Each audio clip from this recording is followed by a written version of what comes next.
J'apprécie beaucoup la croissance qu'il y a dans l'œuvre actuellement et votre loyauté à vous ici et à tous les frères et sœurs à travers le monde. L'œuvre grandit et plus ça se produit, plus nous allons avoir d'impact à travers le monde. Nous avons eu, au fait du printemps, une augmentation de 8% lors des jours saints. Et c'est merveilleux. Monsieur McNair et Debbie au bureau d'administration ont mis les chiffres ensemble et le rapport est vraiment encourageant. Mondialement parlant, on a entre 8 et 9% d'augmentation dans le monde entier. Alors, il y a de la croissance et nous allons avoir encore de la croissance. Je suis convaincu, à mesure que les événements prophétiques vont continuer de se développer, comme c'est le cas. Alors, nous sommes très reconnaissants à Dieu pour cela. Frères et sœurs, je vais vous parler aujourd'hui sur ce qui nous attend immédiatement. Où en sommes-nous dans l'accomplissement de la prophétie biblique et qu'est-ce que nous devons être en train de faire présentement? Où en sommes-nous rendus dans les prophéties? Il y a longtemps que je ne vous ai pas donné de sermon sur la prophétie et beaucoup de choses se sont produites dernièrement. On a eu des tornades terribles au cours des derniers mois et je ne peux pas vous donner, bien sûr, tous les détails de ces choses-là.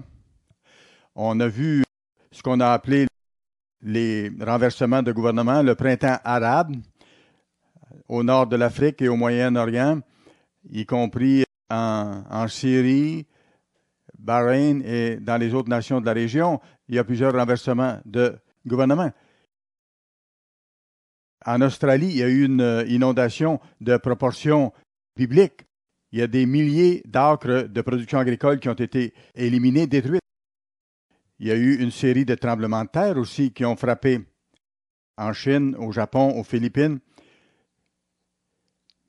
dans cet hémisphère aussi, en Haïti, au Chili. Et le gros tremblement de terre qu'il y a eu au Japon, suivi d'un immense tsunami, a été terrible, un des plus grands tsunamis dans l'histoire. Ces choses-là ont des proportions bibliques. Et nous voyons ici, en Amérique, aux États-Unis, une série de tornades qui font d'énormes dommages. En plus, il y a une sécheresse majeure au Texas. Il y a des feux de forêt qui font rage actuellement. Nouveau-Mexique, Texas, Arizona. Alors, ça détruit des grandes zones de production agricole et ça va affecter les réserves de nourriture. Déjà, le coût de l'alimentation augmente et ça va continuer d'augmenter avec tous ces désastres qui se produisent. Ces choses se produisent à grande échelle maintenant. Il y aurait beaucoup d'autres choses à dire, bien sûr. Tout ça se produit à travers le monde. Allons à Matthieu chapitre 24. Matthieu chapitre 24. Il y a un certain nombre de personnes qui sont nouvelles avec nous. Alors, c'est important que vous voyiez ces choses-là et même pour les anciens, vous qui êtes dans l'Église depuis très longtemps, il nous faut approfondir ces choses-là et les comprendre comme il faut. Matthieu, chapitre 4, c'est un récit très élaboré. C'est la prophétie que le Christ a donnée, décrivant les événements précédant immédiatement son retour. Matthieu 24, et le verset 3, « Il s'assit sur la montagne des Oliviers. Et les disciples vinrent en particulier lui poser cette question. Dis-nous quand cela arrivera-t-il et quel sera le signe de ton avènement et de la fin du monde? » Non pas la fin de l'existence du monde, mais la fin de cette société actuelle. Dieu a accordé 6000 ans aux êtres humains pour faire leurs propres expériences selon leurs propres idées en termes de religion, en termes de gouvernement, en termes d'économie. Dans tous les domaines d'activité, les hommes ont bâti leur propre société avec leur propre littérature, leur propre système de divertissement et ainsi de suite. Dieu leur a donné aux êtres humains 6000 ans pour faire les choses à leur façon. Et le Christ va revenir bientôt. Le vrai Christ que la plupart des êtres humains ne comprennent pas. Ils vont le combattre lorsqu'il va revenir en tant que roi des rois et seigneur des seigneurs. Ils ne se moqueront pas de lui, vous allez voir. S'il revenait comme la première fois, maintenant, vous savez, le monde voudrait le tuer. Et lorsqu'il va revenir sur la terre, on le sait par les textes bibliques, des nations entières vont lutter contre lui. Ils vont unir leurs forces par des grandes armées pour s'en prendre à lui.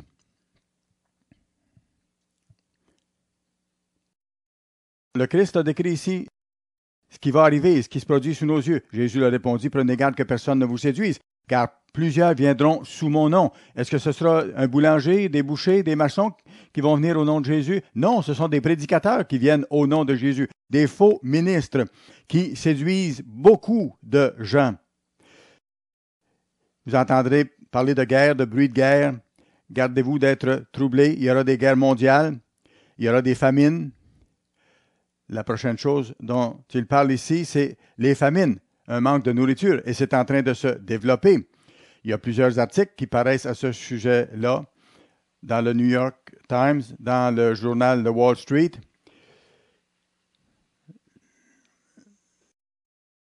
Le Wall Street Journal, c'est un des meilleurs journaux actuellement. Ça ne parle pas seulement d'économie, mais ça touche les différents aspects de la vie humaine et de ce qui se passe sur la face de la Terre. Ça coûte 2 $ par unité, bien sûr, par jour, mais si vous le faites venir par abonnement annuel, c'est beaucoup moins dispendieux. Ça donne des informations très précieuses. Il parle avec autorité. C'est basé sur des recherches sérieuses. Des journaux comme le Wall Street Journal disent et décrivent ce qui se passe réellement, et ça correspond à ce que le Christ disait ici. Des tremblements de terre en différents endroits. Vous savez, les tremblements de terre vont être partout, y compris chez nous. Et le Christ dit, tout cela ne sera que le commencement des douleurs. J'aimerais préciser un point ici.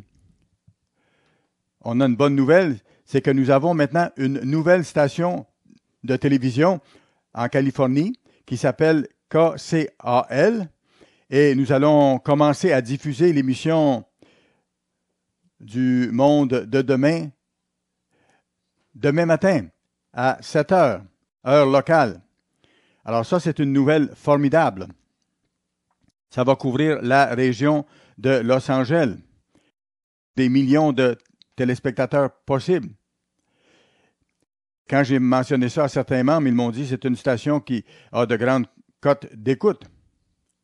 Et nous allons atteindre probablement plus de 7000 réponses par émission à mesure que nous allons développer notre auditoire. M. Pyle s'occupe de ça et nous tient au courant des réactions. Et nous allons avoir un impact, vous savez, avec ces choses-là. Je voulais aller sur cette station-là et je demandais à Dieu de nous donner une bonne station de télévision à Los Angeles, à San Francisco, à Seattle. Pourquoi? Parce qu'ils vont éprouver des tremblements de terre bientôt et ils auront des tsunamis aussi bientôt. Je veux les rejoindre avec la vérité de Dieu avant qu'ils soient frappés de cette façon-là. Vous savez, on a vu les tremblements de terre se développer en Chine, au Japon, aux Philippines, en Indonésie et en Nouvelle-Zélande, au Chili, autour de ce qu'on appelle le cercle de feu ou la ceinture de feu à travers le monde. C'est une faille avec des volcans éteints partiellement, d'autres sont encore en activité ou en semi-activité. Ça vient jusque sur la côte ouest américaine. Le Chili a été frappé à 2 reprises dernièrement. Les États-Unis n'ont pas encore été frappés, mais nous sommes les prochains. Ne l'oubliez pas.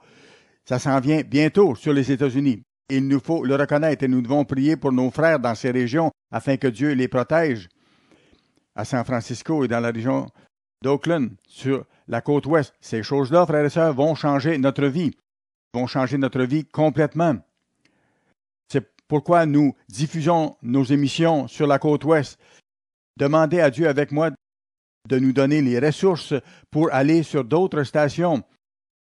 À San Francisco, à Oakland, ce sont des régions de plusieurs millions de personnes. À Seattle, Tacoma, il y a environ 3 ou 4 millions de personnes là aussi. Et bien sûr, la région de Los Angeles comprend plus de 10 millions de personnes, beaucoup d'êtres humains faits à l'image de Dieu. Nous devons les atteindre. Ce sont des villes d'Israël. Christ nous a dit, vous n'aurez pas le temps de finir de faire le tour des villes d'Israël que je serai revenu. Nous avons un travail à faire. Le Christ a dit, il y aura des tremblements de terre un peu partout sur la terre. Il dit, ce sera seulement le commencement des douleurs. Alors on vous livrera au tourment et l'on vous fera mourir. Vous savez, Ce ne sera pas un jardin de roses, ce qui vient.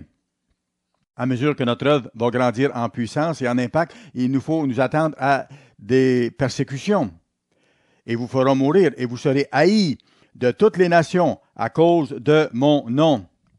Ça indique, frères et sœurs, et d'autres déclarations de la Bible le montrent également, ça indique quelque chose de précis. Ça indique clairement que quelque part sur cette terre, à la fin des temps, là où nous sommes, il doit y avoir une branche de l'Église de Dieu, de la vraie Église de Dieu, qui accomplit une œuvre puissante. Cette œuvre-là sera tellement retentissante que les gens sauront qui nous sommes et ils vont commencer à venir après nous. Je ne veux pas que vous restiez à la maison et ne pas venir à l'Église, mais il vous faut compter le coût pour être un vrai chrétien. Certains vont commencer à venir après nous. Nous devons le reconnaître et nous devons être proches de Dieu. Ils vont nous haïr et ils ne peuvent pas nous haïr à moins de savoir qui nous sommes. Les gens ne savent pas qui nous sommes maintenant. Même ici, à Charlotte, qui est une grande ville, les gens ne savent pas qui nous sommes, mais ces choses-là vont changer à mesure que les événements vont frapper la nation. L'Église sera davantage connue.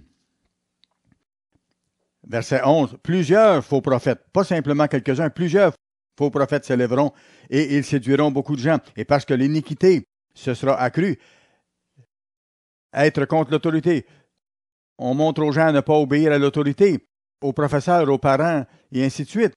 Vous savez, nos systèmes d'éducation ont favorisé ces choses-là, malheureusement, mais ce n'est pas la bonne chose à faire. Nous devons obéir à nos parents. Nous devons respecter les enseignants et respecter ceux en autorité dans nos gouvernements. Mais les gens ont de plus en plus une attitude d'anti-autorité. L'iniquité se sera accrue. L'amour du plus grand nombre se refroidira. Mais celui qui persévérera jusqu'à la fin, celui qui ne quittera pas, lui sera sauvé. Cette bonne nouvelle du royaume sera prêchée. Le royaume, c'est le gouvernement de Dieu, sera prêché dans le monde entier. C'est une certitude de la part de Dieu. Pourquoi? Non pas pour convertir les gens, mais pour servir de témoignage. Les gens vont nous haïr, mais ils vont entendre le message en tant que témoignage. Ils auront été avertis. Lorsque les choses vont frapper encore davantage, ils ne pourront pas dire à Dieu, Dieu, pourquoi ne nous as-tu pas avertis?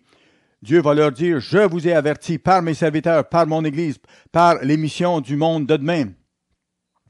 C'est ce que Dieu va faire. Sera prêché dans le monde entier pour servir de témoignage à toutes les nations, à toutes les nations. Alors viendra la fin. Ces choses-là se développent maintenant. C'est pourquoi, verset 15, c'est marqué dans Daniel 9 et dans Daniel 11, c'est pourquoi, lorsque vous verrez l'abomination de la désolation, autrefois, ça s'est réalisé dans le passé, ça a été un prototype, si vous voulez, un symbole de ce qui va se reproduire bientôt. Antiochus Épiphane a mis une statue dans le temple de Dieu, une statue d'un faux Dieu. C'est un symbole de l'Antéchrist au temps de la fin, et ils ont offert du sang de porc sur l'autel. La même chose va se reproduire à Jérusalem. Vous savez, que ce soit sur un autel à l'extérieur ou dans un temple que les Juifs pourraient construire rapidement, ces choses-là vont se passer, vont se réaliser. Il y aura quelque chose à Jérusalem qui va permettre à ces choses-là de se passer. Ils vont désacraliser, pour ainsi dire, le temple. Ce sera l'abomination de la désolation dont a parlé le prophète Daniel. Nous avons donné des sermons là-dessus. Surveillez le Moyen-Orient. Regardez ce qui se passe. Voyez actuellement comment les leaders du monde arabe, qui sont pour la plupart, comme Moubarak et d'autres, sont des leaders qui ne sont pas des extrémistes religieux, ce ne sont pas des islamistes extrémistes. Maintenant, le vent est en train de tourner et les frères musulmans, comme on les appelle, une organisation puissante au Moyen-Orient, ils commencent à remplacer les dictateurs qui sont mis dehors actuellement. Et cela va changer les choses. Vous allez voir. La démocratie, de toute façon, ce ne sera pas la voie du futur. De plus en plus de nations vont se détourner de la démocratie. On a par exemple la République démocratique du Congo, comme vous avez lu. Mais ça fait rire un peu lorsqu'on parle de ça parce qu'il n'y a pas de démocratie là. C'est une dictature horrible. Et les nations en Amérique du Sud, Amérique centrale, en Asie, au Moyen-Orient, se détournent de toutes sortes de démocraties.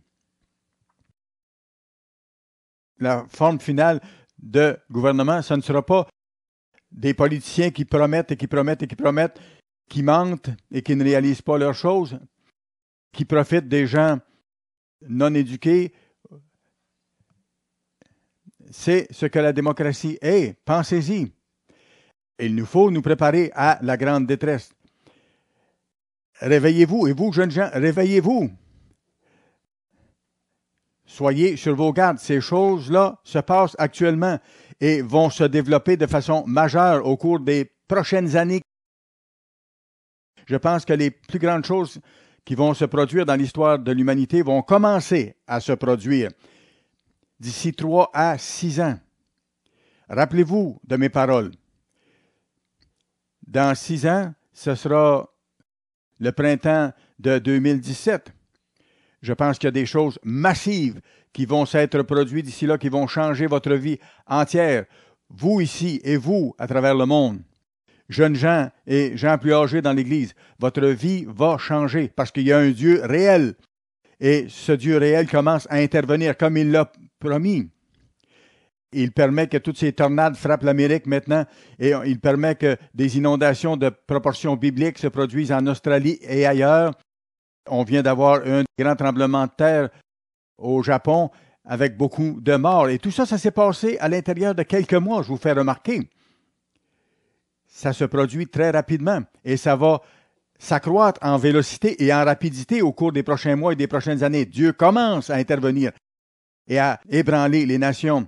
Les gens vont devoir réaliser à quel point ils sont petits et à quel point Dieu est grand. Il nous faut comprendre ces choses-là. Ces choses vont se produire. C'est la chose la plus terrible qui va se produire. Verset 21, car la détresse sera si grande qu'il n'y en a pas eu de pareil depuis le commencement du monde. Et verset 22, si ces jours n'étaient abrégés, personne ne serait sauvé, mais à cause des élus, ces jours seront abrégés. Dieu, par miséricorde, va mettre un terme à cette grande détresse. Ça aurait pu être 7 ans, mais Dieu va faire cesser ça après 3 ans et demi. Le jour du Seigneur, c'est la dernière année des 3 années et demie de la grande détresse. Alors, ces choses-là se préparent et vont arriver. Il nous faut vraiment le revoir et comprendre où nous sommes rendus. Où sommes-nous rendus dans la prophétie? Ces choses se passent avec force maintenant de plus en plus. Allons à Lévitique chapitre 26. S'il vous plaît, comprenez bien ces choses-là. Récemment, j'ai commencé à mettre un gros W dans la marge à chaque endroit du Nouveau Testament où ça cite l'Ancien Testament. Je mets le mot W, le mot Word en anglais, parole de Dieu, autrement dit. L'homme doit vivre non pas seulement de pain, mais de toute parole qui sort de la bouche de Dieu, comme le Christ nous a enjoint de faire. Et au moment où le Christ était sur la terre, la seule écriture qu'il avait à ce moment-là, c'était l'Ancien Testament. Allons à Lévitique, chapitre 26. Ici, il s'adresse à nos ancêtres. Certains d'entre nous, ici dans l'Église, ne sont pas d'origine anglo-saxonne. Certains d'entre vous sont noirs, d'autres sont orientales ou espagnols ou de d'autres origines. Mais vous faites partie de l'Église. Vous êtes Israël spirituel et vous allez être à la résurrection en même temps que les autres. Par contre, vous vivez sur la terre de Joseph parce que le territoire des États-Unis et de la Grande-Bretagne et les pays de langue anglaise sont les pays d'Israël modernes. Et vous savez, lorsque les bombes tombent sur un pays, ils ne font pas de différence entre les nations. Ça tombe sur tout le monde qui sont là, tout simplement. Alors, il faut comprendre ces choses-là. Voici ce que Dieu dit à nos ancêtres ici, Lévitique 26 et le verset 3. Si vous suivez mes lois, si vous gardez mes commandements et les mettez en pratique, je vous enverrai la pluie en leur saison, la terre donnera ses produits. Vous allez manger votre pain et vous allez vivre en satiété. Il y aura de la paix dans le pays, verset 6. Donc, les bénédictions qui allaient venir de l'obéissance. Mais, verset 14, Lévitique 26, verset 14. Mais si vous ne m'écoutez point et ne mettez point en pratique tous mes commandements, Dieu dit, je vais vous punir. Qu'est-ce qu'on fait dans nos nations, aux États-Unis en particulier? On ne peut même plus mettre les commandements en affichage dans les endroits publics maintenant. Et les enfants à l'école ne peuvent plus faire le serment d'allégeance parce qu'on parle de Dieu. Et à la télévision, qu'est-ce qu'on voit? Les gens utilisent la comédie. On utilise la comédie et l'humour pour mépriser Dieu et mépriser les lois de Dieu. On essaie de ridiculiser qui que ce soit qui n'est pas en faveur de l'homosexualité. Dieu appelle l'homosexualité une abomination. Tout au long de la Bible, c'est très clair. Même dans le Nouveau Testament. Ceux qui font ça reçoivent en eux-mêmes le salaire de leur péché. Ils ont le sida et d'autres maladies terribles. Ils transgressent les lois de Dieu sur le plan spirituel et sur le plan physique, et leur chair se détruit parce qu'ils ont transgressé ces lois-là. Ils rejettent le mariage, qui est une représentation de la relation de Jésus-Christ avec son Église, qui doit produire des enfants pour Dieu. Alors, voyez-vous, ils salissent le plan de Dieu. Ce n'est pas quelque chose de drôle. C'est condamnable. Dieu va mettre un terme à ça.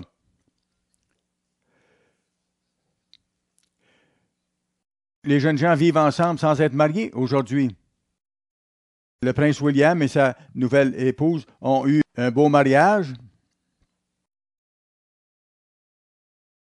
On a dit ce matin qu'ils n'auront pas de voyage de noces. Ils n'ont pas besoin. Vous savez, parce qu'ils ont vécu ensemble pendant des années. Les gens disent qu'il ne faut pas parler de ça. Mais il faut en parler, parce que c'est la réalité.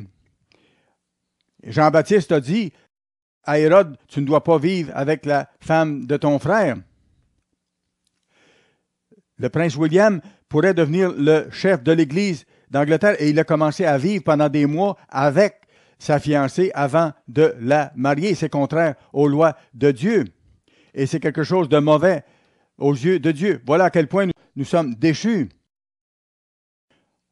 Occasionnellement, je regarde les magazines de fin de semaine, les revues de fin de semaine, et c'est frappant de voir mademoiselle une telle vit avec son petit ami, ils ont pris le petit déjeuner ensemble. Est-ce que c'est pas joli? Et on parle des vedettes de la télévision, des vedettes du cinéma, qui se marient, qui se divorcent, qui se remarient. On ne parle plus désormais des grands hommes ou des grandes femmes qui accomplissent de grandes choses. On fait de grands articles maintenant et beaucoup d'éclats sur les péchés que les gens font. Et ils disent ce qu'ils mangent pour déjeuner. Je me fous de ce qu'ils mangent pour déjeuner. On en amène la confusion dans les jeunes gens qui ne comprennent pas le but de la vie. Ils ne comprennent pas pourquoi ils sont ici, où ils s'en vont, et ils ne savent pas le but de l'existence. Alors, c'est eux qui sont les vedettes. Dieu dit, celui qui s'exalte parmi les hommes devra être abaissé si vous méprisez mes commandements et mes ordonnances. Et c'est ce que nous faisons dans nos nations. Nous détestons dans nos nations les voies de Dieu, au Canada, au Royaume-Uni, aux États-Unis. Les ordonnances et les statuts, ça comprend les jours saints de Dieu. Ça inclut le commandement qui dit de ne pas coucher avec un homme comme on couche avec une femme. C'est un des commandements que Dieu donne. Les gens diluent ces choses-là. Comme par exemple, les gens ne payent pas leur dîme, ils volent Dieu. Non, vous n'en échapperez pas si vous faites ça. M. Armstrong a écrit un article un jour là-dessus sur l'homme qui ne pouvait pas payer la dîme. Mais il a décidé de payer sa dîme quand même s'il n'avait pas le moyen. Il y a eu une grande inondation dans la région et c'est sa récolte qui a été épargnée. Tous les autres producteurs agricoles autour ont perdu totalement leur récolte. On ne peut pas se permettre de ne pas payer la dîme. Est-ce que ça veut dire que Dieu va faire descendre du feu du ciel sur vous si vous ne payez pas votre dîme? Demain matin, Non, mais ça veut dire que Dieu ne vous bénira pas en bout de ligne si vous volez Dieu. C'est aussi clair que ça. Ce sont ses statuts.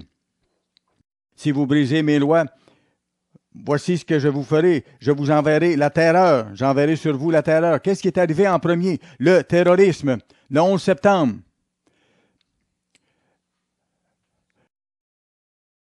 Il y a eu des attaques terroristes un peu partout à travers le monde et nous allons en connaître plus.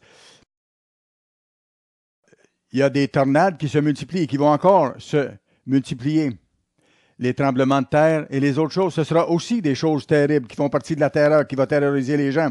La langueur et la fièvre, la maladie la plus terrible à notre époque, c'est le sida où la chair elle-même se détruit.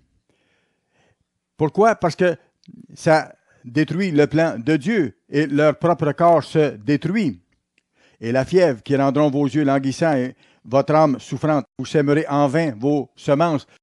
Vous aurez des déluges d'eau dans certaines régions. Vous aurez des tornades dans d'autres régions. Vous aurez des sécheresses effrayantes et vos productions agricoles vont être frappées. Si vous ne revenez pas à moi, je vous punirai 7 fois plus. Si malgré cela, vous ne m'écoutez point, je vous châtierai 7 fois plus. Verset 19, je briserai l'orgueil de votre force. C'est ce que Dieu fait actuellement. Il brise l'orgueil de la force de l'Angleterre et des États-Unis. Avant ça, le monde nous regardait avec beaucoup de respect, mais maintenant, c'est le contraire. On le voit clairement, même par les articles des journaux. Nous commençons à être méprisés et les gens à travers le monde méprisent l'Angleterre et les États-Unis. Nos forces militaires sont affaiblies. Nous sommes rendus maintenant à une troisième guerre, celle de Libye. Ça ruine le moral de nos troupes. De plus en plus de nos jeunes hommes se suicident. Ceux qui sont en mission, éloignés de leur maison, ils ne comprennent pas pourquoi ils sont là. Nous manquons maintenant d'équipements militaires et de pièces de remplacement, de munitions.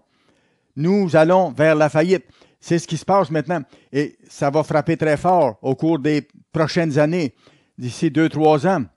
C'est 1 Mérédith 2-3, si vous voulez. C'est ce que je pense, comment je vois les choses. Vous allez voir ce qui va se produire. Votre force s'épuisera.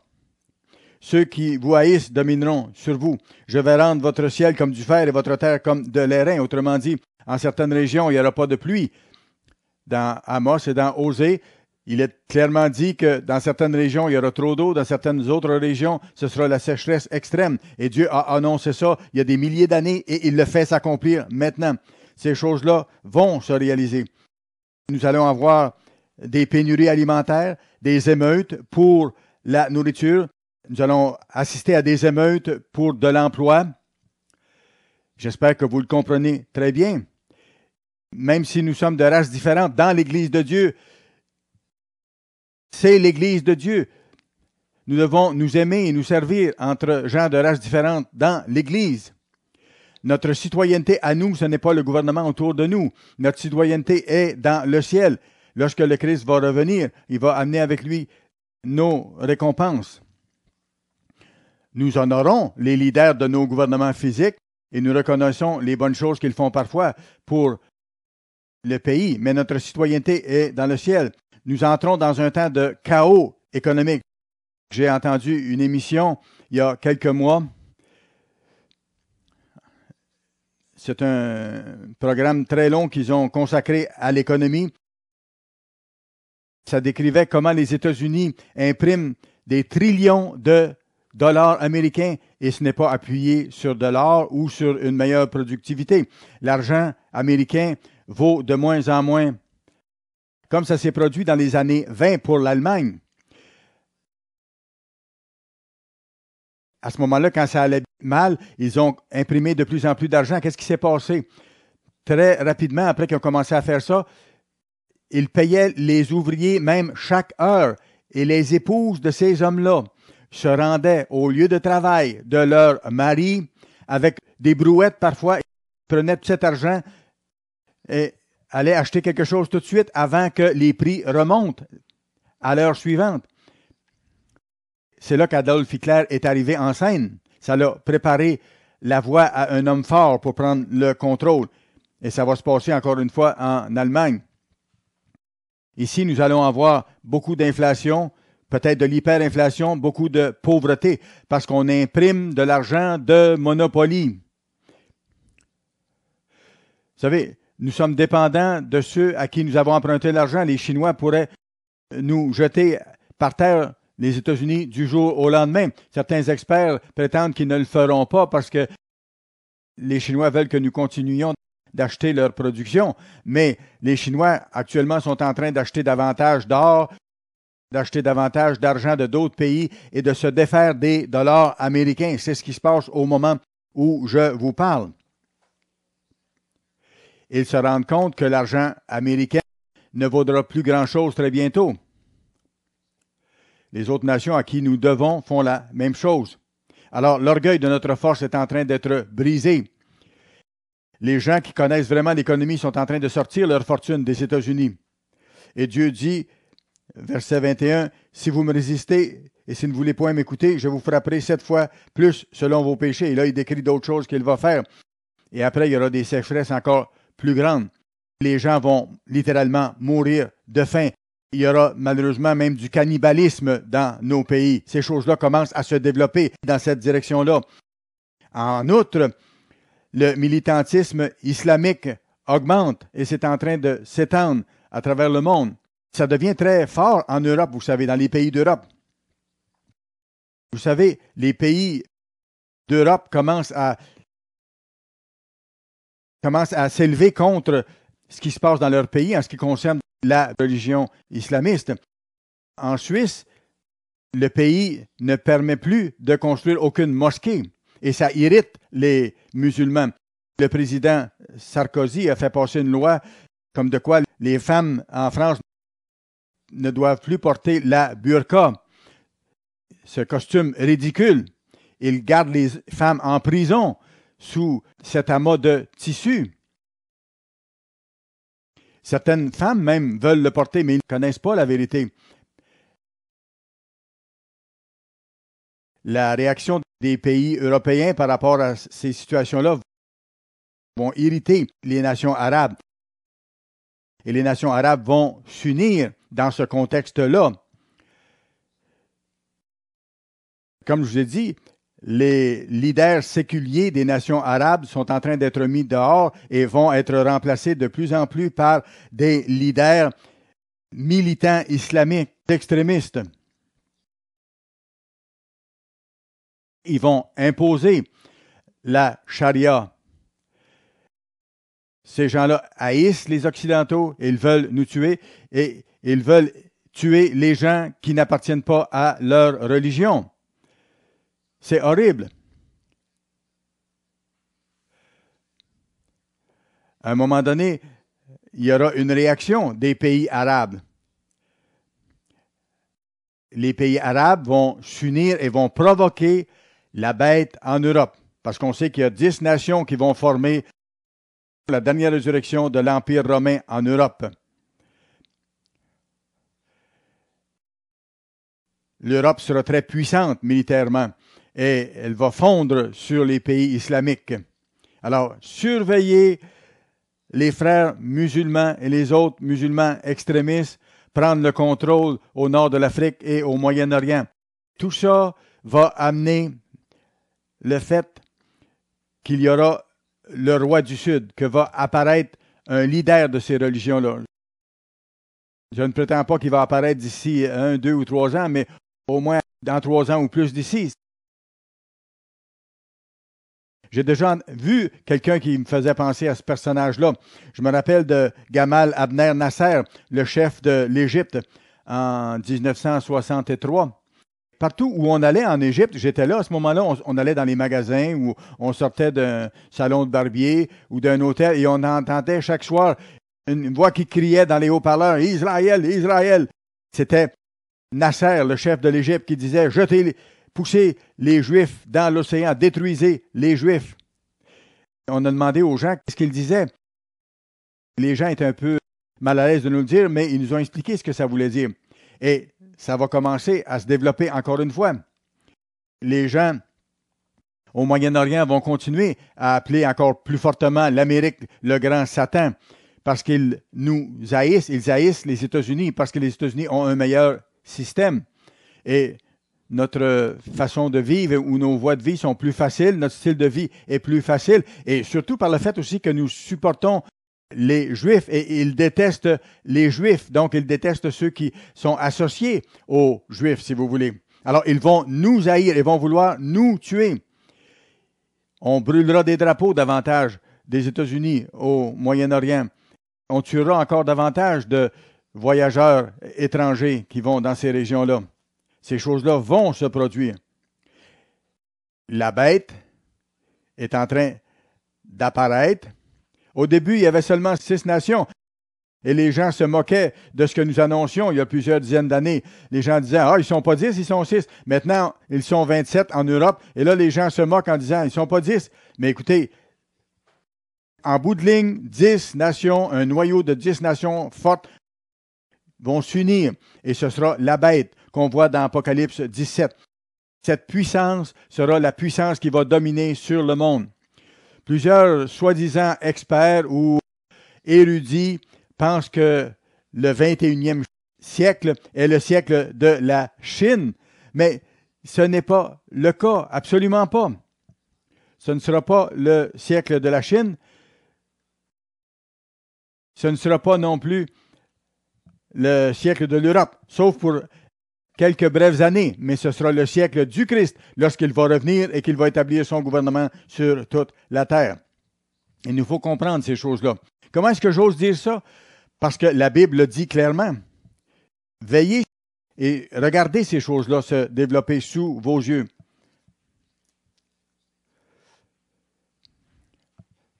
L'Empire européen se bâtit. L'Empire romain est en train d'être ressuscité et cet Empire romain sera dirigé par la grande prostituée, Apocalypse 17, par une puissance religieuse.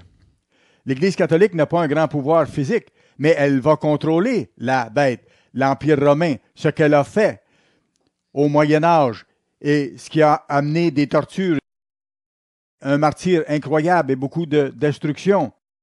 Ces choses-là vont se reproduire. Et ça va se passer au cours de la vie de la plupart d'entre vous ici. Daniel chapitre 11 maintenant. Daniel chapitre 11, verset 40. Au temps de la fin, d'ici quelques années, voici ce qui va se passer. Au temps de la fin, le roi du Midi se heurtera, c'est-à-dire le groupe de nations arabes avec le chef qu'ils vont se donner, ces pays du Moyen-Orient. Ils vont s'unir ensemble et former une confédération. Alors, au temps de la fin, le roi du Midi se heurtera contre lui, c'est-à-dire le roi du Nord, l'Empire romain, la bête, selon les termes de la Bible, et le roi du Septentrion, le roi du Nord, la bête, fondra sur lui comme une tempête. Pourquoi? Parce que l'Europe aura un équipement militaire beaucoup plus perfectionné, beaucoup plus puissant, beaucoup plus développé, et des armées beaucoup plus performantes que celles des pays arabes. Un peu comme ça s'est passé à la Deuxième Guerre mondiale. On appelait les attaques des Allemands la Blitzkrieg, les attaques éclairs. Les Allemands fondaient rapidement et soudainement sur les nations, les prenaient par surprise avec leur meilleure technologie de l'époque. Ça va se passer encore. Il fondra sur lui comme une tempête, avec des chars et des cavaliers et avec de nombreux navires. Il s'avancera dans les terres, se répandra comme un torrent et débordera. Il entrera dans le plus beau des pays. Il va entrer en Israël et plusieurs succomberont. Mais Édom et Moab et les principaux enfants d'Amon seront délivrés de sa main. C'est intéressant parce que c'est sur ce territoire que se trouve Pétra. On ne sait pas si ce sera là le lieu de sécurité, mais on voit que ces endroits-là seront protégés. Il étendra sa main sur divers pays et le pays d'Égypte n'échappera point. Il se rendra maître des trésors d'or et d'argent et de toutes les choses précieuses de l'Égypte. Pourquoi est-il continue à parler de l'Égypte ici? Probablement parce que l'Égypte sera le roi du Sud. C'est ce que je pense. Historiquement, ça a été le cas. Il y a un faux prophète qui se dit ministre de Dieu actuellement et qui continue à dire que l'Iran est le roi du Sud. Mais cet homme-là ne comprend rien. Ça a été un de mes étudiants en passant, mais je ne lui ai pas enseigné ça, absolument pas. Il dit que l'Iran est le roi du Sud. Ce n'est pas le cas. L'Iran est au nord-est de Jérusalem. Regardez sur une carte géographique. Considérez ça à partir du point de vue central de Jérusalem. L'Iran est au nord-est de Jérusalem, non pas au sud. Le roi du sud sera probablement l'Égypte ou l'Arabie saoudite, ou une de ces nations de la région au sud de Jérusalem. Les Libyens et les Éthiopiens seront à sa suite. Alors, cette puissance va fondre sur les Arabes. Des nouvelles de l'Orient et du Septentrion viendront l'effrayer. Et il partira avec une grande fureur pour détruire et exterminer des multitudes. Qu'est-ce qui est au nord-est d'Israël, de Jérusalem? C'est la Russie. Et c'est à ce moment-là qu'il y aura une armée de 200 millions d'hommes qui vont se présenter. Lisez Apocalypse 9, verset 16.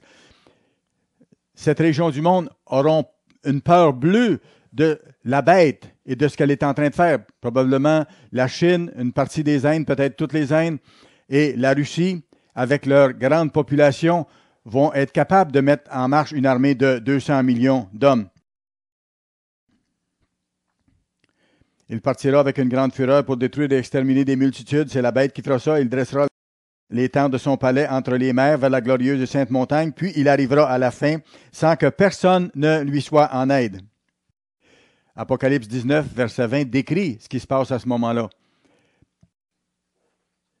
Le Christ revient, il saisit la bête et le faux prophète et les jette dans les temps de feu pour être détruits. Personne ne pourra leur venir en aide, comme c'est écrit ici. Allez à la page précédente, au verset 31, s'il vous plaît. Page précédente, verset 31. On va parler de quelque chose qui va s'être produit un petit peu avant ce que je viens de vous décrire. Daniel 11 et le verset 31. Des troupes se présenteront sur son ordre, elles profaneront le sanctuaire. Alors des troupes se présenteront sur l'ordre de la bête, elles profaneront le sanctuaire, la forteresse, elles feront cesser le sacrifice perpétuel. D'autres passages des Écritures indiquent que le prochain dictateur en Europe va s'associer un peu avec Israël. Vous savez, les Allemands ont un complexe de culpabilité à cause de l'Holocauste, parce qu'ils ont éliminé et martyrisé des millions de Juifs durant la Deuxième Guerre mondiale. Ils manifestent en ce moment beaucoup d'ouverture envers Israël et même offrent à Israël leur protection. Donc, ils vont approcher Israël avec paix au début et ils vont permettre certaines alliances. Ces alliances-là vont permettre aux Juifs de recommencer à faire des sacrifices d'animaux à Jérusalem. Est-ce que les Juifs vont le faire sur le mont du Temple, où le temple de Salomon, selon certains, se trouvait, mais certains de nos experts ont dit que ce n'est pas l'endroit réel où était le temple de Salomon. C'est peut-être pas à cet endroit exact, mais quelque part dans la ville de Jérusalem, il y aura des sacrifices d'animaux qui vont reprendre. Surveillez ces choses-là. Dieu est réel. Nous parlons de nations spécifiques sur la terre actuellement. Comment est-ce que je peux dire des choses aussi précises? Parce qu'il existe un Dieu au ciel et ce Dieu est en train d'intervenir. Et Dieu a suscité l'œuvre que nous faisons. Il va la bénir avec puissance pour que nous terminions de lancer le message au monde. C'est notre responsabilité.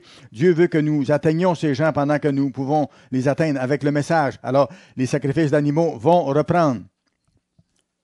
Mais à un moment donné, ces sacrifices arrêteront et dresseront l'abomination du dévastateur. Une idole païenne, comme ça a été fait dans le passé, sera installée à Jérusalem sur l'autel.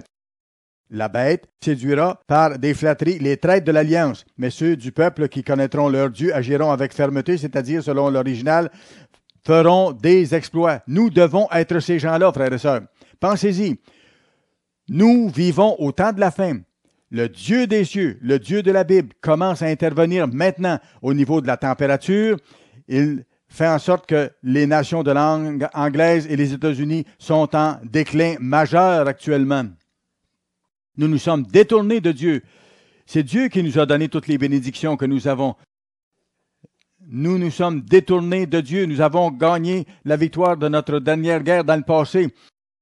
Nous pouvons peut-être remporter certaines petites batailles, mais c'est terminé. Nous ne remporterons plus de guerre. C'est terminé.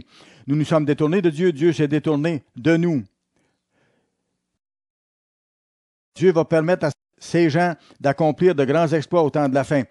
Nous allons pouvoir avertir le monde. Nous allons pouvoir accomplir de grands miracles. J'espère que vous allez prier pour ça. À mesure que les événements vont s'accentuer, il nous faut davantage prier, marcher avec Dieu, étudier, lui donner notre vie avec passion, aller au-delà d'où nous sommes allés, être des sacrifices vivants, lui consacrer notre vie, notre temps, notre énergie pour supporter la mission d'annoncer l'Évangile. Vous ne pouvez pas donner à Dieu plus qu'il vous a donné. C'est lui qui vous a donné la vie, la respiration et tout ce que vous avez.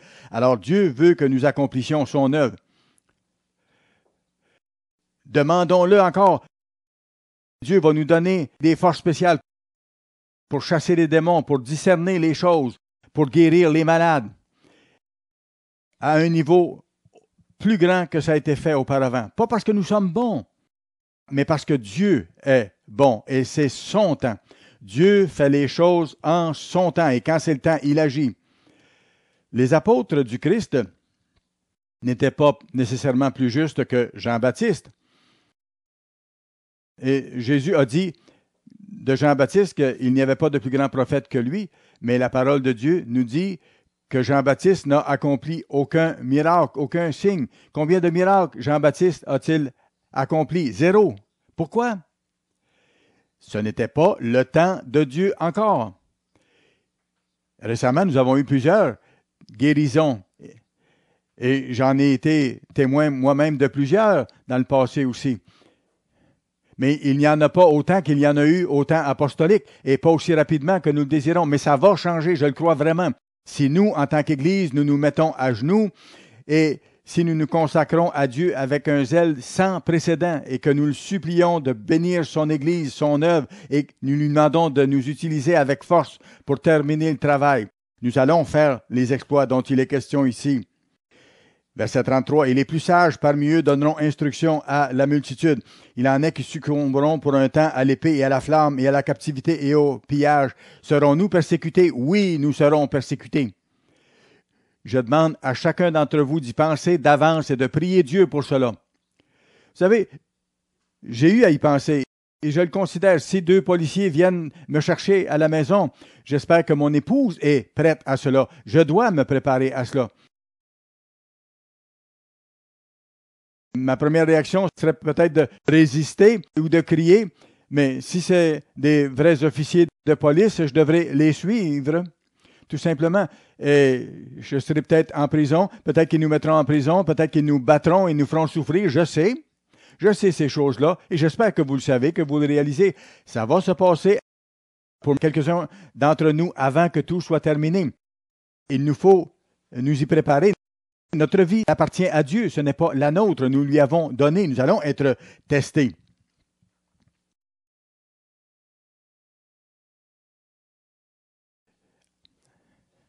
Alors, il dit ici, dans le temps où ils succomberont, ils seront un peu secourus.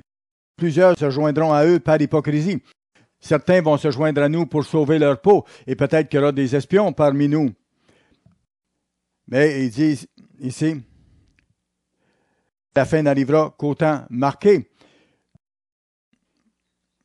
Nous avons eu une grande hérésie dans l'Église universelle de Dieu. C'est terrible lorsqu'on pense à ce qui est arrivé. Je me rappelle tous les étudiants que j'ai eus, tous les ministres qui sont tombés et qui ont amené des gens en dehors de l'Église de Dieu. C'est terrible. Quand la vie physique des gens va être en danger, il y a des gens qui vont être tentés de faire des compromis. Est-ce que vous allez faire des compromis? Qu'est-ce que vous feriez? À quel point Dieu est réel pour vous? À quel point le salut est réel pour vous? ou est-ce que vous allez retourner dans le monde rapidement? Combien de compromis faites-vous déjà actuellement? C'est tellement facile de faire des compromis, surtout pour sauver notre peau. Quelques-uns des hommes sages succomberont afin qu'elle soit épurée, purifiée et blanchie jusqu'au temps de la fin, car elle arrivera au temps marqué. Voyez-vous? Selon le temps de Dieu. C'est au temps de la fin que toutes ces choses-là se passent, et nous sommes au temps de la fin. Ces choses-là se préparent de façon plus rapide. Ça s'en vient, c'est tout proche de nous. J'espère que nous tous, nous pouvons prier à ce sujet-là, nous préparer et faire notre part. Une œuvre puissante est en train de se faire et doit être faite, plus puissante que ce que nous faisons. Quelque part sur cette terre, Dieu a un peuple et il veut avoir un peuple qui accomplisse cette mission. Et nous sommes ce peuple. Bien sûr, nous ne sommes pas parfaits. Je fais des erreurs chaque jour de ma vie.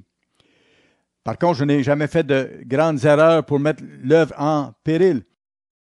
J'essaie de m'appliquer à craindre Dieu, à révérer Dieu et à prendre mes décisions en fonction de ce qu'il demande. M. Ames, ici, est un des hommes les plus dévoués que je connaisse. Fidèle, gentil, sage, dévoué, zélé, avec une belle personnalité qui obtient beaucoup de réponses à ses émissions de télévision.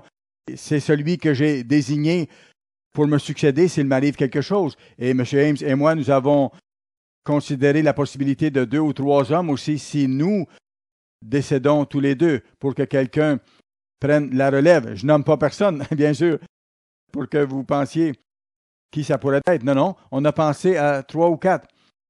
Si ces hommes-là n'étaient pas prêts, ce sera quelqu'un d'autre de plus jeune qui pourrait prendre la relève. Dieu sait qui doit être en charge. C'est Dieu qui est le chef de l'Église. Frères et sœurs, écoutez, dans le passé, là, ce qui est arrivé à l'Église universelle de Dieu, jamais j'aurais pu imaginer ce qui s'est passé après la mort de M. Armstrong. Et je pense que personne d'entre nous n'aurait pu deviner que M. Joseph Tickache allait succéder à M. Armstrong. C'était un diacre à l'Église de Chicago.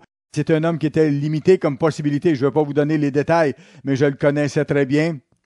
C'était un homme qui était très limité. Et j'ai finalement accepté la demande de M. Dean Blackwell, qui était pasteur régional, de l'ordonner comme ministre. Jamais j'aurais pu croire qu'il puisse prendre les rênes de l'Église. Mais c'était l'époque de Dieu. Comme Dr. Hay a dit, c'était l'époque où Dieu a décidé que l'Église de Laodicée devait commencer. M. Hay nous a dit, l'ère de Laodicée ne peut pas commencer avant qu'une situation telle puisse arriver où ça puisse se produire. Voyez-vous, si M. McNair ou moi avions été nommés tout de suite après la mort de M. Armstrong, l'ère de Laodicée n'aurait pas commencé. Mais là, ça a commencé. Les gens ont commencé à être confus, sont allés dans toutes sortes de directions. Plusieurs ont commencé à faire chacun ce qu'ils voulaient. Dieu a testé ces gens à ce moment-là. Il a permis que cette chose-là se produise pour des raisons bien précises. Il a guidé les circonstances et il a mis la bonne personne en place pour faire ce test. Vous savez, M. Armstrong nous disait, il nous faut suivre nos leaders, mais il nous faut le faire à condition que nos leaders suivent le Christ. Ça ne veut pas dire que vous cherchez les plus petits défauts que nous pouvons avoir. Ah, M. Ménédite a fait une petite erreur là, je pars de l'Église. Écoutez, vous auriez dû sortir de l'Église il y a 50 ans à ce moment-là parce que je faisais beaucoup plus d'erreurs à ce moment-là que j'en fais maintenant. Voyez l'image d'ensemble, la grande perspective. Regardez que les événements mondiaux annoncés arrivent. Regardez la mission de l'Église de Dieu, l'œuvre que Dieu bénit actuellement. Bien sûr, j'ai des faiblesses. M. Ames a des faiblesses. Nous ne sommes pas parfaits. Je n'ai jamais eu un être humain parfait sur cette terre, excepté un homme nommé Jésus. Quand on a demandé à quelqu'un qui avait été guéri, qui l'a fait, il a dit, c'est un homme appelé Jésus. Un homme nommé Jésus. Jamais d'autre a été parfait en tant qu'être humain. Il faut regarder où est-ce que l'œuvre est faite, où est-ce que la vérité, dans sa plus grande dimension, est enseignée sur les choses de base de la Bible. Où est-ce que le gouvernement de Dieu est compris et administré et mis en pratique. Dans quelle Église? Non pas parfaitement, mais au mieux possible et mieux que n'importe où ailleurs. C'est fait ici, dans l'Église du Dieu vivant. Dans d'autres groupes issus de l'Église universelle, les gens votent. Dans d'autres groupes sortis de l'Église universelle, certains se prononcent comme étant prophètes et sont des dictateurs sévères, mettent dehors les gens de l'Église qui mangent avec des gens de leur famille, même qui ne sont pas dans l'Église. Nous ne faisons pas ça dans l'Église de Dieu. Je pense que vous comprenez le principe. Voyez la perspective d'ensemble. Il nous faut nous coller ensemble, nous coller au Christ et faire l'œuvre de tout notre cœur. Allons maintenant à Ézéchiel chapitre 33. Ézéchiel chapitre 33. La parole de l'Éternel me fut adressée en ces mots, verset 1. Fils de l'homme, parle aux enfants de ton peuple. Frères et sœurs, sachez bien ceci. Lorsqu'on va au début du livre d'Ézéchiel, on voit que Ézéchiel était un lévite, un sacrificateur. Et Dieu envoyait Ézéchiel pour livrer un message à la nation d'Israël. Dieu a dit, avertis-les de ma part, avertis Israël de ma part. Alors Ézéchiel a écrit plusieurs choses qui ne se sont pas encore produites.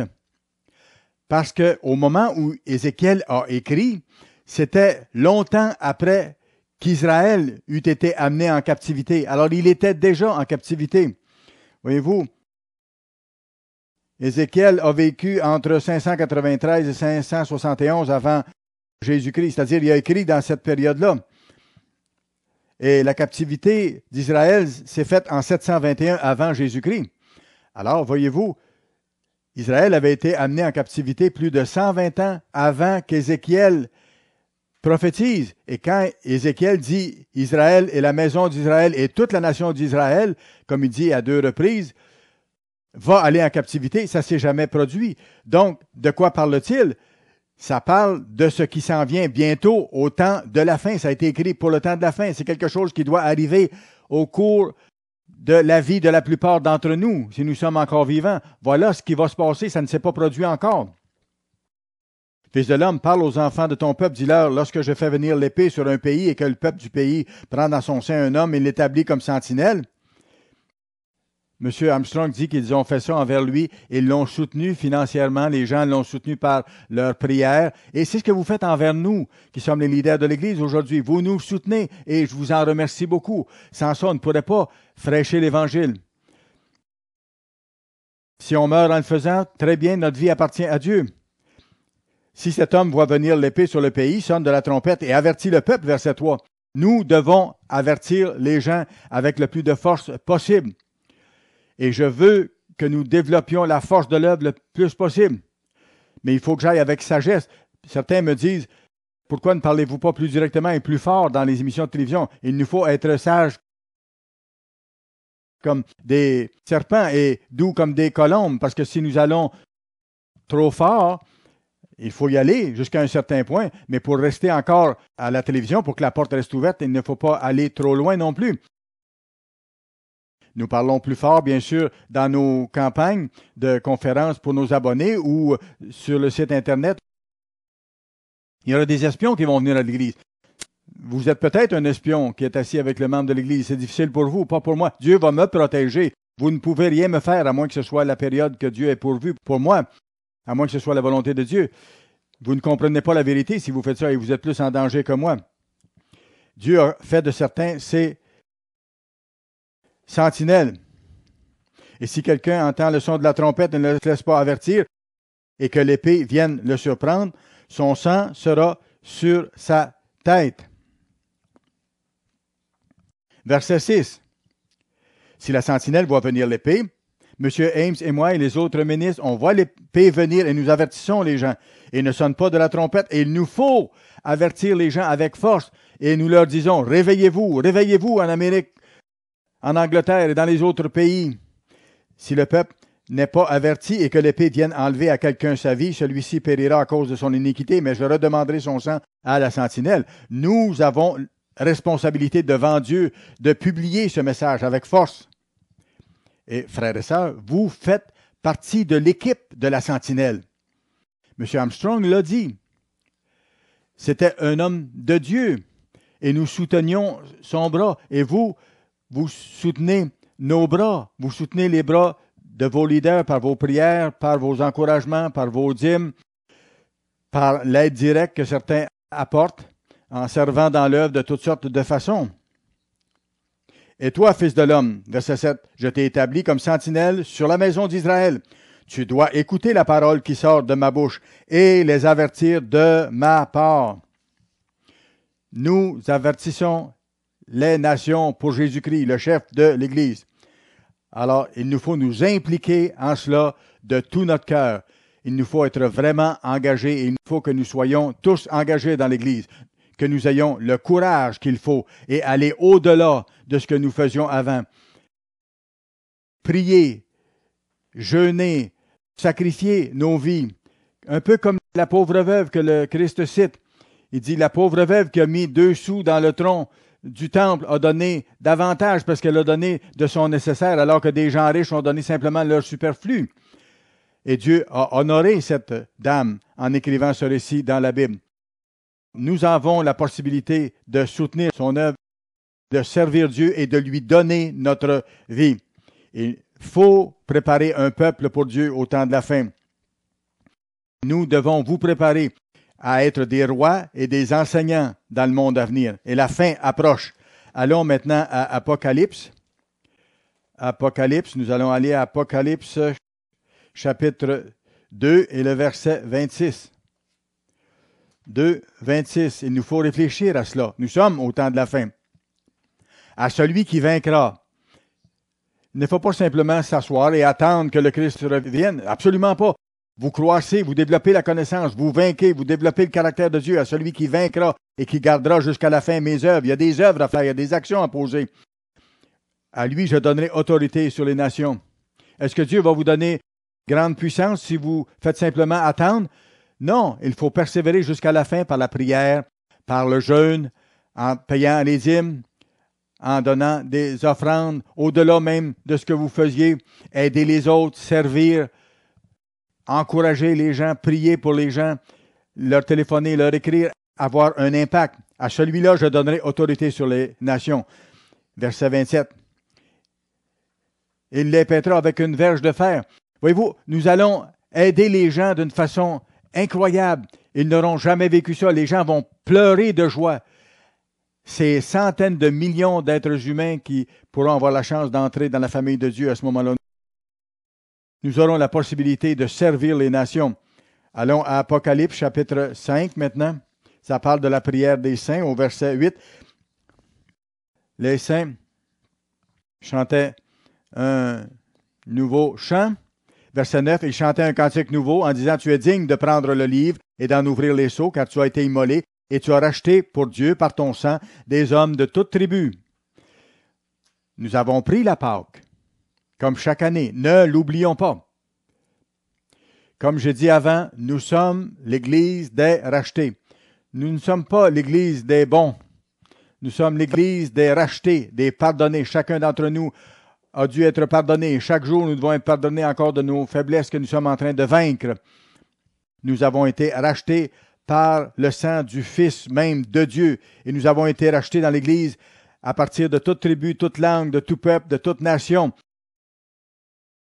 Tu as fait d'eux un royaume et des sacrificateurs, et ils régneront sur la terre. Le plan du Christ, c'est de faire de nous un royaume, un gouvernement de prêtres, c'est-à-dire de rois et de sacrificateurs, comme ça a été le cas pour Moïse et pour Aaron. Moïse était un lévite, il a lui-même offert des sacrifices aussi, et il agissait comme un roi, il administrait le gouvernement, et il enseignait aux gens les voies de Dieu, les lois de Dieu. C'est ce que nous allons faire, et nous allons le faire en la présence du Christ.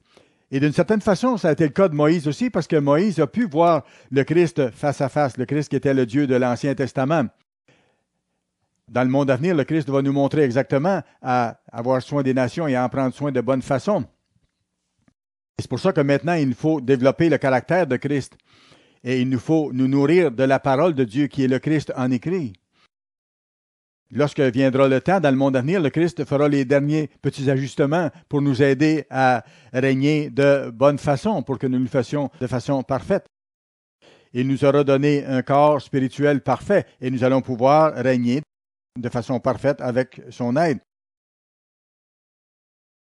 Dieu a dit à Abraham, je t'ai fait père de nombreuses nations, mais ça ne s'est pas fait à ce moment-là. C'est venu seulement par après. Ces nations-là ne sont pas apparues avant des centaines et des milliers d'années par après. Comme c'est écrit dans Romains 4, 17, Dieu appelle les choses qui ne sont pas encore comme si elles étaient. Pourquoi? Parce que quand Dieu dit une chose, c'est comme si la chose existait et rien ne peut l'empêcher. C'est pour ça qu'il dit de nous ici, tu as fait d'eux un royaume et des sacrificateurs. Pour lui, c'est comme si c'était fait. Parce que rien va ne l'empêcher de le faire.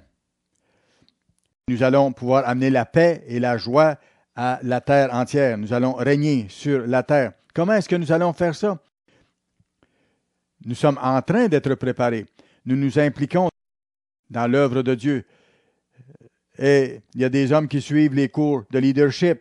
Il y a des hommes qui suivent les clubs des orateurs là où c'est possible. Certains servent en tant que diacres. Les membres servent de toutes sortes de façons. On n'est pas obligé d'avoir des postes officiels pour servir, mais on est une équipe en préparation. Il nous faut être actifs au mieux de ce que nous pouvons faire. Certains d'entre vous êtes plus âgés et vous ne pouvez pas faire les mêmes choses que vous faisiez il y a quelques années, mais faites au mieux. Je vous ai déjà parlé d'une dame, Chloe Shepherd, en Oregon. Elle aurait pu être presque ma grand-mère. C'était une femme très serviable dans l'Église. Et moi, je venais d'être gradué de l'ambassadeur collège à ce moment-là et je commençais à prêcher depuis seulement 4 à 6 mois. Chaque semaine, quand je donnais un sermon, je recevais une lettre de cette dame et elle disait « Monsieur Meredith, on apprécie que vous soyez venu nous voir. Nous aimons vos sermons. Vous êtes un bon prédicateur. » Quelques années après, je regardais ces lettres-là et je me disais « Non, je n'étais pas un si bon orateur que ça. » La vieille dame m'encourageait chaque semaine et ça a fait une grosse différence pour moi. Elle m'a offert à un moment donné de venir nettoyer mon appartement.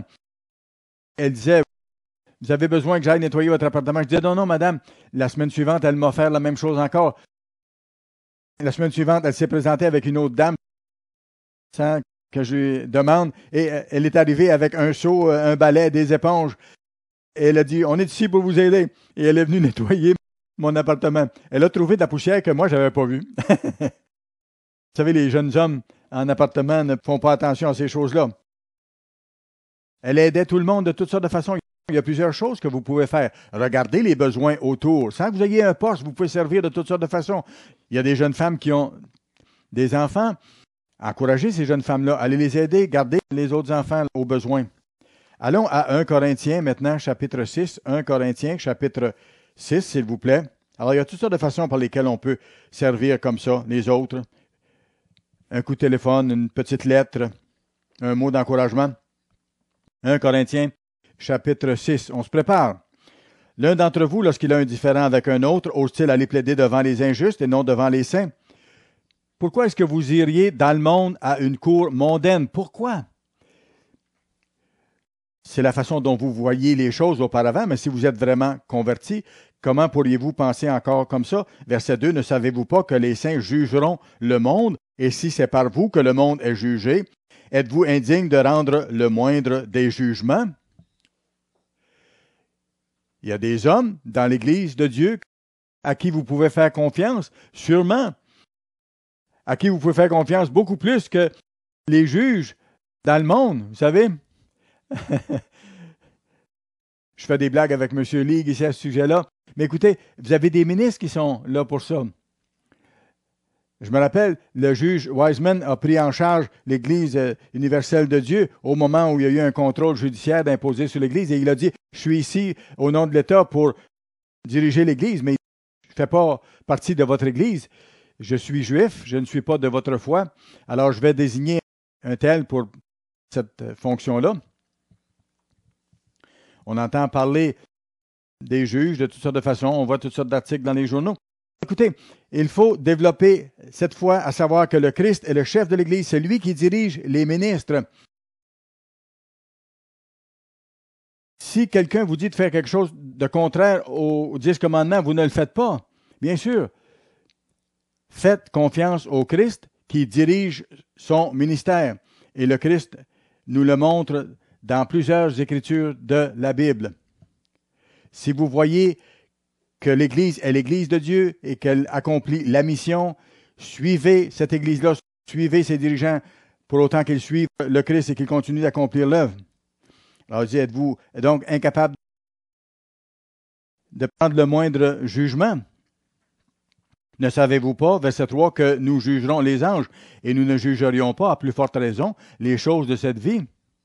Écoutez, nous allons juger les anges, nous allons administrer les anges. Nous devons développer cette compréhension-là entre nous maintenant, apprendre entre nous à prendre les bonnes décisions et à régler les petits problèmes, les conflits, et ainsi de suite. Nous nous préparons à être une équipe d'enseignants et de rois qui allons collaborer ensemble et nous allons répondre totalement au leadership de Jésus-Christ. C'est ce que nous devons développer maintenant. C'est ce que nous devons faire maintenant en tant qu'équipe, en préparation de servir dans le monde à venir. Nous apprenons le gouvernement de Dieu. Allons une dernière fois à Daniel chapitre 12 maintenant. Daniel chapitre 12. Voyons chapitre 11, verset 40. On voit le temps où ça s'adresse. Au temps de la fin, le roi du Midi se heurtera contre lui. On voit à quelle époque c'est. Chapitre 12, verset 1. En ce temps-là, au temps de la fin, se lèvera Michaël, le grand chef, le défenseur des enfants de ton peuple. Et ce sera une époque de détresse, telle qu'il n'y en a point eu de semblable depuis que les nations existent jusqu'à cette époque. Quelque chose de plus terrible de toute l'histoire de l'humanité. En ce temps-là, ceux de ton peuple qui seront trouvés écrits dans le livre seront sauvés. Plusieurs de ceux qui dorment dans la poussière de la terre se réveilleront. Ce sera la résurrection des morts. Les uns pour la vie éternelle et les autres pour l'opprobre, pour la honte éternelle. Ceux qui auront été intelligents brilleront comme la splendeur du ciel, et ceux qui auront enseigné la justice à la multitude brilleront comme les étoiles à toujours et à perpétuité. Plus vous vous impliquez dans l'équipe du Christ en préparation maintenant, plus que vous vous impliquez dans son œuvre, plus vous y consacrez votre temps, votre vie, vos énergies, plus Dieu va vous bénir maintenant et à jamais. C'est très clair, il le répète à plusieurs reprises. Et vous allez briller comme les étoiles du ciel à toujours et à perpétuité. Allez à Hébreux maintenant pour un dernier verset. Hébreux chapitre 12. Dans ce contexte ici, ça montre le moment où l'ancienne nation d'Israël est allée au mont Sinaï et que Dieu a donné sa loi. La montagne était en feu. Et regardez le verset 21, et ce spectacle était si terrible que Moïse dit, « Je suis épouvanté, tout tremblant. » Verset 22, c'était comme un grand tremblement de terre, il y avait de la fumée qui sortait de la montagne. Mais vous, en parlant de vous aujourd'hui, mais vous vous êtes approchés de la montagne de Sion. Voyez-vous, spirituellement parlant, nous nous sommes approchés de Dieu, de son gouvernement, de la cité du Dieu vivant, la Jérusalem céleste, des myriades qui forment le cœur des anges, des millions et des millions d'anges qui font partie du royaume de Dieu. Imaginez-vous la gloire que ça représente. De l'assemblée des premiers-nés inscrits dans les cieux, du juge qui est le Dieu de tous. Est-ce que votre nom est inscrit dans le livre de vie? J'espère que c'est le cas. La plupart d'entre vous, ça doit être le cas. Du juge qui est le Dieu de tous, des esprits des justes parvenus à la perfection. Pensez-y un peu. Il y a une essence spirituelle en vous, dans votre cerveau.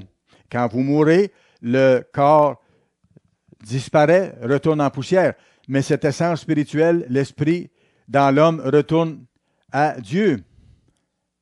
Et à ce moment-là, vous rejoignez les esprits des saints qui sont morts et qui sont en réserve dans les mains de Dieu. Dieu vous a guidé au cours de votre vie, vous a préparé en développant son caractère, sa personnalité. Il vous a appris comment devenir comme le Christ pour devenir ses enfants, devenir des enseignants, devenir ses enfants à part entière. des esprits des justes parvenus à la perfection, de Jésus qui est le médiateur de la nouvelle alliance et du sang de l'aspersion qui parle mieux que celui d'Abel. Gardez-vous de refuser d'entendre celui qui parle. Pensez-y un peu. On ne peut pas refuser que Dieu nous parle aujourd'hui, si vous l'entendez. Car si ceux qui refusèrent d'entendre celui qui publiait des oracles sur la terre n'ont pas échappé, combien moins échapperons-nous si nous nous détournons de celui qui parle du haut des cieux? Il nous faut prêter oreille à ce que Dieu dit et agir. Lui dont la voix ébranla alors la terre par sa voix. C'était la voix du Christ, le Dieu d'Israël, le porte-parole du Tout-Puissant, le gouverneur de l'univers, qui maintenant a fait cette promesse. Une fois encore, j'ébranlerai non seulement la terre, mais aussi le ciel. Ces mots, une fois encore, indiquent le changement des choses ébranlées comme étant faites pour un temps, afin que les choses inébranlables subsistent. Vous ne perdrez pas votre place dans le royaume de Dieu si vous restez ferme. Il a promis de ne jamais vous abandonner si vous ne vous détournez pas. Son royaume ne peut pas être ébranlé ni détruit. Verset 28, c'est pourquoi, recevant un royaume inébranlable, montrons notre reconnaissance en rendant à Dieu un culte qui lui soit agréable, avec piété, avec un profond respect, avec révérence. Notre vie appartient à Dieu. S'il nous jette dans une fournaise ardente et qu'on voit les flammes se lever, notre première réaction, c'est peut-être de vouloir sauver notre peau. Faire un compromis, se prosterner devant une idole catholique, est-ce que vous le feriez? Certains d'entre vous, vous le feriez. Shadrach, Meshach et Abednego n'ont pas fait ça. Et Dieu est intervenu par un miracle grandiose. Nous aurons certaines épreuves, peut-être pas exactement comme ça, mais nous aurons des épreuves d'ici la fin. Il nous faut savoir que Dieu est là. Il nous faut nous rappeler ce que Dieu a fait. Et il nous faut savoir que Dieu est réel. Il nous faut voir que cette petite Église est l'Église de Dieu, même si elle n'est pas parfaite.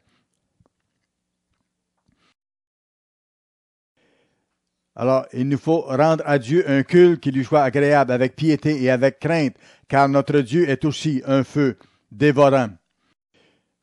Dieu n'entend pas à rire. Il nous faut être avec lui de tout cœur pour être dans son royaume. Il nous faut finir le travail avec courage, être des sacrifices vivants et donner notre vie à Dieu, marcher vers la vie éternelle, alors que Dieu va nous donner le pouvoir, la majesté dans sa famille. Nous allons pouvoir interagir directement avec Dieu, marcher avec lui à ce moment-là, communiquer avec lui, être en communion très étroite avec lui en tant que fils à part entière de Dieu durant toute l'éternité, parce que nous aurons vaincu et nous aurons atteint le but pour lequel il nous a créés et pour lequel il nous a donné la vie et son Saint-Esprit.